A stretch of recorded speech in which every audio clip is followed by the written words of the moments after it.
So hello everyone, welcome back to my YouTube channel. So guys, ये मेरा नया वाला चैनल है। फिर से बता देता हूँ, हर वीडियो में बोलता हूँ, इस वीडियो में बोल रहा हूँ, ये मेरा नया वाला चैनल है, इसको सब्सक्राइब करो। और हाँ, आज हम लोग बात करने वाले हैं सैम ग्लोबल यूनिवर्सिटी के बारे में। ये मेरा पुराना चैनल आ रहा। इस पुराने वाले चैनल पे मैंने बहुत सारे कॉलेज की वीडियो अपलोड की, बट मैं उसमें ट्रैवल वीडियो बनाता हूँ। तो मैंने ये नया वाला चैनल बनाया है ताकि मैं भोपाल के कॉलेज की रिव्यू कर सकूँ, सारे कॉलेज के बारे में। और आपको किसी भी कॉलेज के बारे में अगर जानना है तो आप कमेंट कर दो, मैं उस कॉलेज पे वीडियो बना दूंगा डिटेल में। मेरा नाम है फुरकान, मैं भोपाल में ही पढ़ता हूँ, तो मैं आपको हर कॉलेज के बारे में बता सकता हूँ, एकदम बेसिक से एडवांस तक, कि कौन कॉलेज कैसा है क्या है। तो आज फटाफट से बिना टाइम वेस्ट किए हम लोग जानेंगे कि इस कॉलेज के बारे में हम लोग क्या क्या जानने वाले हैं। ठीक है, तो सबसे पहले मैं आपको बता देता हूँ रिव्यू कि हम लोग क्या जानने वाले हैं। हम लोग जानेंगे कॉलेज का एफिलिएशन, हम लोग जानेंगे कोर्सेज, उसके बाद जानेंगे फी स्ट्रक्चर क्या है, उसके बाद जानेंगे एडमिशन प्रोसेस क्या है, उसके बाद जानेंगे हाईएस्ट प्लेसमेंट क्या है, और प्लेसमेंट का आपका हाईएस्ट प्लेसमेंट और आपका एवरेज प्लेसमेंट क्या है, और हाँ, प्लेसमेंट होता भी है कि नहीं होता है, और कॉलेज की रियलिटी क्या है। उसके बाद हम लोग जानेंगे कैंपस कैसा है और फैसिलिटीज क्या क्या है। तो बेसिकली आपको इस वीडियो में हर कुछ जानने के लिए मिल जाएगा। चलिए फटाफट से वीडियो को स्टार्ट करते हैं। तो यहाँ पे SGU सैम ग्लोबल यूनिवर्सिटी जो है वो भोपाल में ही है। तो आप उसके बारे में सबसे पहले जान लो कि कॉलेज का एफिलिएशन क्या है। अब सबसे पहले बच्चे ये पूछते हैं कि RGPV में और यूनिवर्सिटी में क्या फर्क है। ठीक है, हर बच्चे का एक ही सवाल होता है कि RGPV क्या है। तो RGPV गवर्नमेंट बोर्ड है,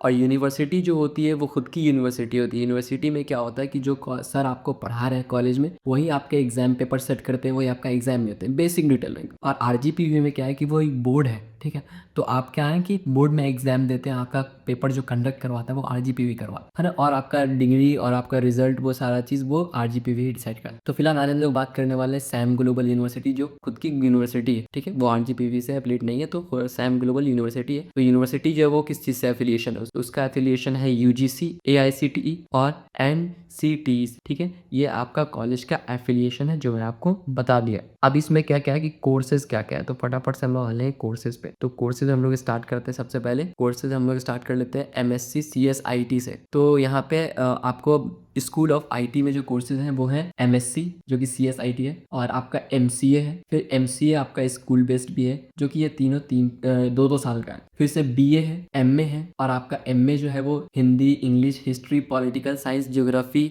इकोनॉमिक्स, पब्लिक एडमिनिस्ट्रेशन, इस सब सारे चीजों में। फिर MA जो है, MA में साइकोलॉजी भी, MA साइकोलॉजी। ये सारे जितने हैं आपको MA वाले कोर्स वो 2 साल के, और BA वो 3 साल, और MA योगा है वो भी। अब आते हैं school of arts and humanities. तो बेसिकली इसमें मैं आपको बताया कि MA योगा ये वो है ना, और MA साइकोलॉजी आ गया, MSW आ गया 2 साल का, PG डिप्लोमा इन स्कूल 1 साल का, PG diploma in guideline and counselling ये भी 1 साल, डिप्लोमा इन टेली काउंसलिंग ये भी आपका 6 मंथ। तो ये सारा आपका आ गया school of arts and humanities में कोर्सेज में। अब आते हैं हम लोग स्कूल ऑफ कॉमर्स में। तो कॉमर्स में आपका है BCom। BCom में क्या क्या है बता लो। BCom में आपका कंप्यूटर एप्लीकेशन, बैंकिंग और फाइनेंस, ये 3। फिर एक प्लेन BCom है, और उसके बाद आपका MCom है जो 2 साल का। अब आते हैं हम लोग स्कूल ऑफ लाइब्रेरी, जिसमें आपको आता है स्कूल ऑफ लाइब्रेरी में आएंगे जब हम लोग, तो स्कूल ऑफ लाइब्रेरी में आएगा आपका B लाइब्रेरी और M लाइब्रेरी, जो जो 1-1 साल का है आपका। ठीक है, उसके बाद स्कूल ऑफ लॉ में क्या क्या कोर्सेज है,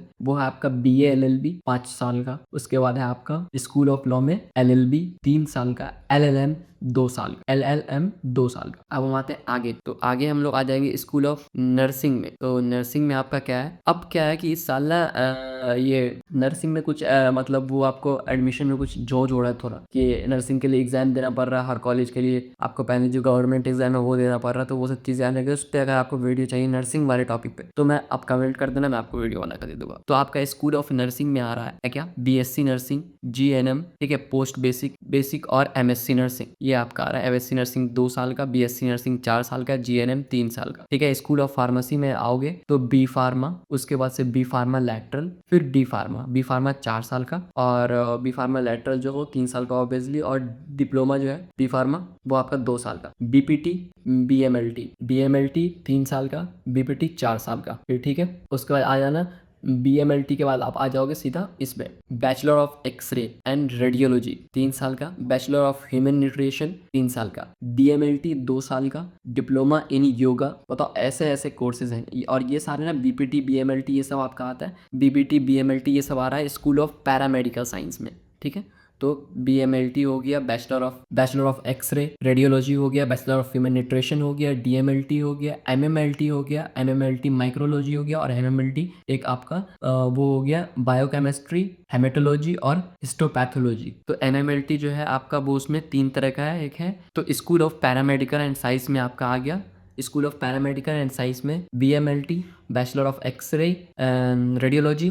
उसके बाद आ गया bachelor of human nutrition, DMLT yoga, diploma in yoga. उसके बाद आके आपका MMLT में क्या सुन लो, हेमेटोलॉजी और हिस्टोपैथोलॉजी, और उसके बाद आपका बायोकेमिस्ट। MMLT में एक और है जो है माइक्रोबायोलॉजी, ठीक है। ये सब 2-2 साल का। और MPT जिसमें आपका MPT में आ गया आपका स्पोर्ट्स, कार्डियो और OBG, ये आपका 2 साल का। अब और नीचे इंजीनियरिंग वाले वेट कर रहे होंगे, मुझे पता है, आएगा एक सेकंड, ठीक है। उसके बाद हम लोग आ जाएंगे एग्रीकल्चर में। एग्रीकल्चर में आपका BSc honours agriculture, BSc agriculture, और MSc में आपका एग्रोनॉमी, और स्कूल ऑफ एग्रीकल्चर में आपका आ जाएगा BSc एग्रीकल्चर, MSc, और उसका MSc में आपका और सोल साइंस भी है। ये आपका हो गया स्कूल ऑफ एग्रीकल्चर में। School of journalism and mass communication, school of journalism और मास कम्युनिकेशन में आपका आ गया BA में आपका journalism and mass communication, MA में भी आपका जर्नलिज्म एंड मास कम्युनिकेशन। अब BSc forensic science, school of journalism and mass communication में आपका आ गया BA और MA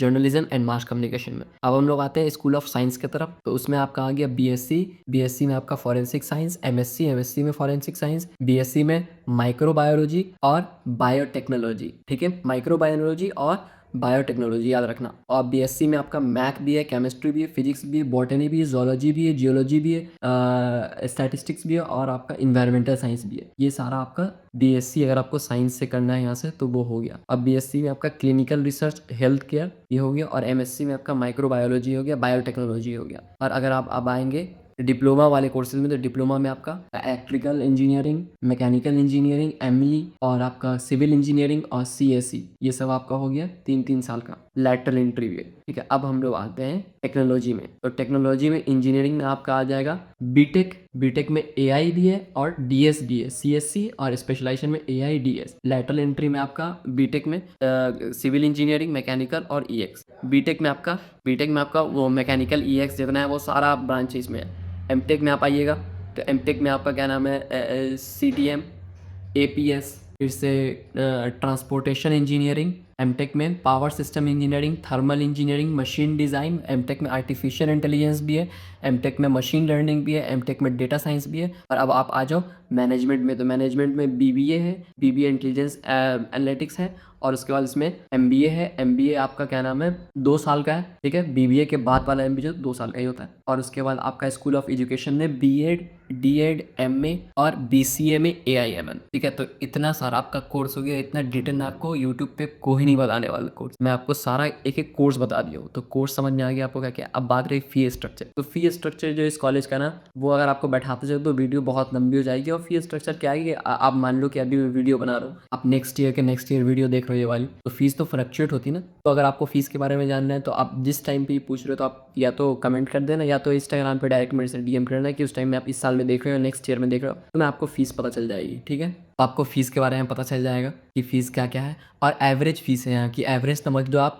लगभग अगर आप एवरेज फ़ीस देखोगे ना तो वो एवरेज आपको 50,000 के नीचे ही पड़ेगा, लगभग एवरेज बता रहा हूँ, ऑन एन एवरेज बता रहा हूँ मैं, ठीक है। ये नहीं, अब किसी का ज़्यादा भी हो सकता है, कम भी, मैं ऑन एन एवरेज बोल रहा हूँ कि एवरेज फीस है यहाँ की, इस एवरेज है इस यूनिवर्सिटी की। अब हम आगे आते हैं, तो हमने क्या क्या जान लिया, एफिलिएशन जान लिया, कोर्सेज जान लिया, फी स्ट्रक्चर जान लिया, एडमिशन प्रोसेस क्या होता है। एडमिशन प्रोसेस आपका, आप JEE या मीन्स ये सब दे के आ रहे हो तो JEE मेंस से भी आपको सीट मिल सकती है। और उसके अलावा आपके 10th और 12th बेस सर्टिफिकेशन पे भी, उस मेरिट लिस्ट पे भी आपका जो सीट यहाँ पे आपका अलॉट हो सकता है। और एडमिशन प्रोसेस आपको डॉक्यूमेंट में क्या क्या लगते हैं, डॉक्यूमेंट में वही आपको रजिस्ट्रेशन के लिए आधार कार्ड लगेगा, और आपकी 10th-12th की मार्कशीट लगेगी, ईमेल, मोबाइल नंबर वगैरह यही सब आपका लगेगा। और बात रही है प्लेसमेंट की, तो इनका जो कहा हुआ प्लेसमेंट है इनका प्लेसमेंट हाईएस्ट जो है वो 18 लाख LP है, ठीक है। हाईएस्ट प्लेसमेंट जो वो बताते हैं 18 लाख LP, और एवरेज प्लेसमेंट जो है वो है 4 लाख LP, ठीक है। अब प्लेसमेंट की रियलिटी क्या है, तो भाई भोपाल में आप पढ़ रहे हो और सैम ग्लोबल यूनिवर्सिटी में तो कंपटीशन हाई है। कंपटीशन हाई मतलब है कि अगर अच्छे से आप कंपटीशन में उतरोगे और अच्छा खासा मेहनत करोगे तो आपका यहाँ पे से प्लेसमेंट हो सकता है। आप ज़्यादा एक्सपेक्टेशन मत रखना इस कॉलेज से, आपको हाईएस्ट प्लेसमेंट होगा। ज़्यादा का एक्सपेक्टेशन, आप बहुत हाई एक्सपेक्टेशन नहीं रख सकते, रियलिटी है। और कैंपस में क्या है, कैंपस देख लो आप कैसा है। तो बेसिकली ये है आपका पूरा कैंपस जो आप सामने देख रहे हो। इसके अलावा आपको फैसिलिटी क्या है, फैसिलिटी वही आपका लैब एंड ऑल सारी चीज़ें, इंफ्रास्ट्रक्चर भी आपने देखा कैसा है। तो बाकी जो आपका क्या नाम है सारी चीज़ें वो कंप्यूटर लैब एंड आपको केमिस्ट्री बायो वो सारी लैब जो हर कॉलेज में अवेलेबल है वही फैसिलिटी। तो गाइस मैंने आपको सारा इन्फॉर्मेशन दे दिया इस कॉलेज के बारे में। अगर आपको बाकी कॉलेज के बारे में जानना है डायरेक्ट मैसेज कर सकते हो या फिर कमेंट में बता दो कि इस कॉलेज के बारे में वीडियो बनाने के लिए मैं फटाक से नया वीडियो बना के रेडी करके डाल दूंगा। तब तक के लिए मिलते हैं नेक्स्ट वीडियो में एक नए कॉलेज की वीडियो में। तब तक के लिए बाय बाय।